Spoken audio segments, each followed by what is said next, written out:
Alright, so hey, listen, we just finished doing Essay 2, Draft 1, and I just want to tell you guys kind of what we're going to do. We had to shift the quiz to tomorrow, the reading quiz, okay? And what we're going to do now is we're going to kind of move away from writing, and we're going to talk about what you need to do to get ready for the quiz tomorrow, okay? And more importantly, we're going to be talking about paraphrasing, which everybody needs to know how to do that, okay? So, first of all, the schedule, tomorrow I wrote up here, we have, you guys should take home Essay 1, Draft 3, okay? You're going to work on that one, the second draft of Essay 1 in Bonus Lab, correct? Okay, cool. The reading quiz is tomorrow. Listen, I'm giving you guys a heads up. Have you heard that expression? A heads up? Anybody heard that? It means I'm letting you know ahead of time what to study. Okay? It's like a tip or a helpful idea. A heads up. Okay? It's a nice American idiom. Alright, so the heads up for quiz 2 tomorrow. I can tell you exactly what's going to be on it because I have it right here. Okay? So listen. You need to read the story, The Buddy System, which is in your book, on page 12 and 13. Okay? Go ahead and read it. And if I were you, I would, make sure you understand it. Look up any new words that you see in the story so that you fully understand the story. Okay? Part 1 on the quiz. We're going to ask you guys to identify different parts of the essay. Okay? For example, what's the thesis statement? Okay? Or what's the counter argument? Or what's the writer's main argument to the counter argument? Does that make sense? Yeah. So, as long as you understand how to create a problem solution essay, you should be able to find those things inside this essay called The Buddy System on page 12 through 13. So go ahead and read it and try to identify the different parts of the essay when you read it tonight. Part 2 on this particular quiz is all about paraphrasing. Okay? Does anybody know what paraphrasing means? Changing the word without changing the meaning of the sentence. Beautiful. Have you been reading the board? No. No, good. No. All right, good. That's a great definition. Okay? Somebody tell me, what's the difference between paraphrasing and summarizing? Does anybody know the difference between the two? Yep. Summarizing. Oh, hold on right here. What's a summary? Summary means the same para we can make it short and we can reflect the idea of these para. Excellent. So, let me ask you this. Is a summary usually a sentence or more than one sentence? More. Yeah. Usually you summarize a larger text, correct? So let's say you have a 5-paragraph essay. You might summarize it in 1 paragraph, right? And you're absolutely correct. You're summarizing it maybe 5 paragraphs in 1 paragraph, and you're just mentioning the main points of the essay. So that's good. A paraphrase is, listen, it's going to be shorter. And here's what it takes, okay? When you paraphrase something. Before I read that, let me say one other thing. We talk a lot about plagiarism here at ELS and even at university because it's a big deal in America. When you write a paper, okay, especially a research paper, the idea is you want to go and find what other scholars have said about a topic. Because nobody cares, I know, don't cry, nobody cares what I think or what you think, right? In order to give your paper strength and power, you need to take information from a professional or someone who has a doctorate in that field of study, right? Or maybe you want to find a research paper that was done by a group, like a university doing a study about something, and you want to summarize their main points. So there are primarily 3 ways to take information from an expert and use it in your own paper. Can you tell me the 3 ways? Mention the title. Don't change the meaning. Paraphrasing. Okay, that's what we're going to talk about today. And then Summary. summarizing would be the second way. And then the third way. Anybody guess the third way? Guideline. No. So we got paraphrasing, summarizing. Don't change the meaning. Oh, that's part of the guidelines for paraphrasing. But a quote. Quote. Yeah. Okay? So, all 3, true or false. Whether I paraphrase, summarize, or what's a quote, by the way? Anybody know what a quote is? Yes. Yeah, what's a quote? Like you said, like according to the person. Yeah. Like now you own this word. You should mention the writer. Yeah, but when you mention that it's someone else's ideas in a quote, what's the difference between a quote and a paraphrase? A quote you do, but I don't know what's called. Quotation marks. Quotations. Yeah, it's highlighting the idea, main idea. Well, is it just highlighting? Because that's what paraphrasing is doing, right? Yeah. And summarizing, you're highlighting main ideas. What's the difference between a paraphrase and a quote? Or even a quote and a summary? Anybody know? Quotations. True, you put quotation marks around it, but it has to be... Different word. No! The same way. Paraphrasing Oh. different words. Quote. A quote must be exactly the same as the person who said it. Okay? So that's the difference. Listen, you don't want to use a lot of quotes in your papers. Almost, man, you're going to use this the most. Okay? Paraphrasing. Because it keeps you out of trouble. You don't want to quote too often because then it looks like you're just stealing everybody else's ideas. Okay? So, paraphrasing. Listen, with all 3 of these, you have to cite the authority or the source that you took it from. Okay? And there's primarily 2 different ways, 2 different formats. MLA or APL formatting. And I know at ELS, I know Kathleen teaches guided research quite a bit, and she likes APL formatting, okay? But in general, in the book, they're going to show you, go to page 34, if you would, in the book, and it's talking about paraphrasing, okay? Now, tomorrow on the quiz, you're actually going to have to paraphrase a few things, okay? So listen carefully. I'm on page 34 in the book, and up at the top of the page, it talks about 5 things you have to do, okay, when you paraphrase something. In general, you're paraphrasing maybe a sentence, okay? Not a whole, remember, a summary is more than a sentence. A paraphrase is like taking a sentence somebody else said and changing it to your own words. Alright, so important thing number 1 to remember. When you're paraphrasing, Samuka, what does it say? Paraphrasing, Yeah, rule number 1. reciting the information another way. Okay, rule number 1. You have to say it a different way. But same meaning. Same, yep. Alright, go ahead. Yeah. What's number 2? Do not change the meaning. Don't change the meaning. Okay, this is what makes paraphrasing tricky. Okay? So you have to restate the information a different way, and I'm going to teach you how to do that today. Number 2, you can't change the meaning. Right? If I say monkeys eat bananas, and you want to paraphrase it, you can't say elephants eat bananas. You just changed it from monkeys to elephants, right? Okay. Banana is favorite food for monkey. There you go. Bananas are a favorite food of monkeys, or apes. Change the word monkey to apes, right? Yeah. What's You did a lot of things really good right there, and we'll talk about how you did that in a minute. Number 3. Somebody, yeah, go ahead, read it. Don't leave out important information. Yeah, so not only do you have to say it a different way, not only can you not change the meaning of the author, but you can't leave anything important out.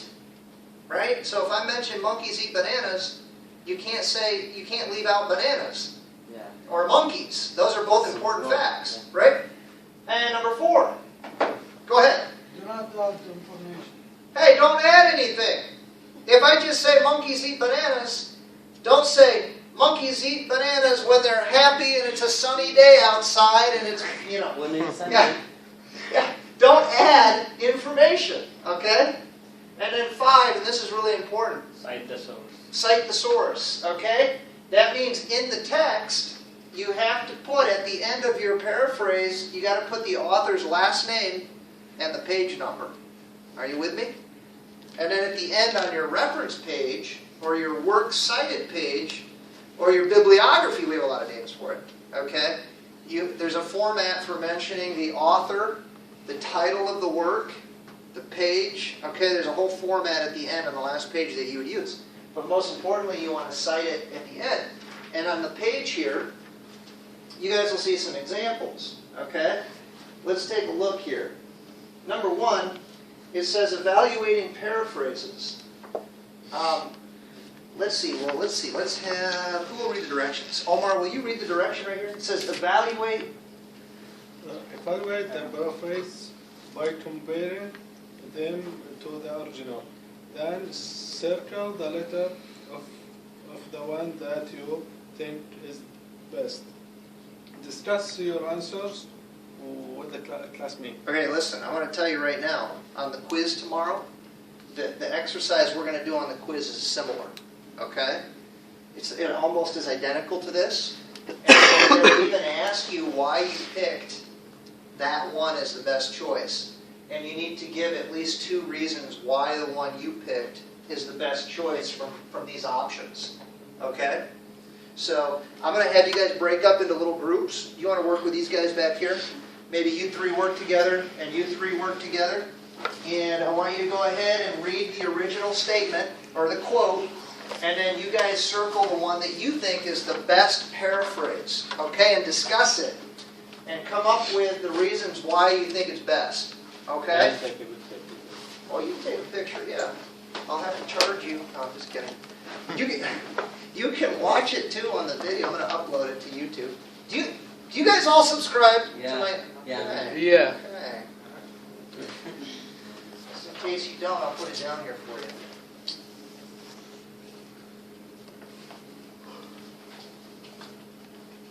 That's my YouTube channel. I think you already talked about that. I did in the past. Yeah, it's in there somewhere. Yeah, I don't know where. Are you making a video, Josh? I'm making a video right now. Yeah. And actually, you can hit stop or pause. That's okay. Really important. So can anybody tell me how many kinds of sentences are there in English? So you have I think maybe once I tell you the first one, you'll get an idea of what I mean. You have a simple sentence, right? All types. Yeah, sentence types. All types. What's that? 12. 12? Yeah. Oh, thank goodness. There's actually only 4, technically. There's only 4 kinds of sentences. You might be thinking of verb tense. Maybe. But sentence types, you have a simple sentence, subject, verb, object, right? So it's called a simple sentence. You have a compound sentence where you have 2 independent clauses connected with a conjunction, right? So that's 2 independent clauses together. Or you have, who said that? Who said that? Complex, okay? Which means you have an independent clause with a dependent clause. That's it. I mean, there's really only three kinds. The 4th kind, some people say the 4th kind of sentence is a compound complex sentence. So you have 2 independent clauses connected with at least 1 dependent clause, okay? So the point of this is, and we'll look at examples tomorrow in the first hour. We'll take the quiz second hour, okay? The point here is if the person makes the statement in a simple sentence, right? Maybe you want to make your paraphrase in a compound sentence or a complex sentence. So you change the structure in that way, okay? Thirdly, change phrases and clauses. So if they use a certain phrase or clause, or maybe they use... By the way, does anybody know the difference between a phrase and a clause? Anybody? What's the difference between a phrase and a clause? All this means the combining 2 sentences. combine two sentences. Clauses. You could combine clauses into two different sentences Clauses or one means- sentence. Yeah, clauses means we combine two sentences. We can make the two sentences into one sentence. Maybe. Let me ask you this: what does a clause have to have? To verb, to subject, to verb. You're getting close. A clause has to have a subject and a verb. Okay? A phrase is missing one, usually a verb.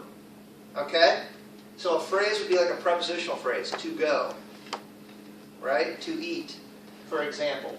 Or an infinitive could be a phrase, or a gerund phrase. The walking man. Okay?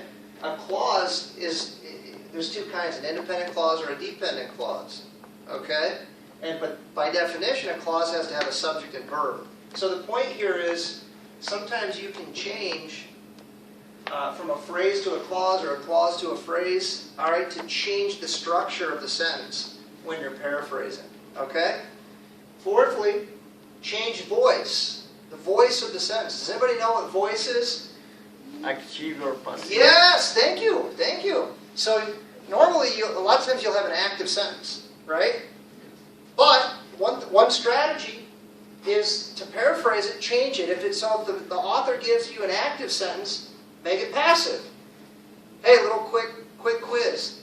What do you have to make any verb passive? You need two things to make it passive.